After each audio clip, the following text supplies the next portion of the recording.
मौसम ने अचानक करवट, बर्फ की गाड़ के साथ हुई तेज बारिश, लोगों ने गर्मी से निजात पाई।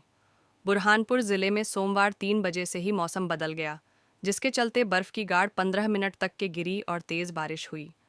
हवा आंधी के साथ चालू हुई। बुरहानपुर के सभी क्षेत्र में गाड़ देखने को मिली।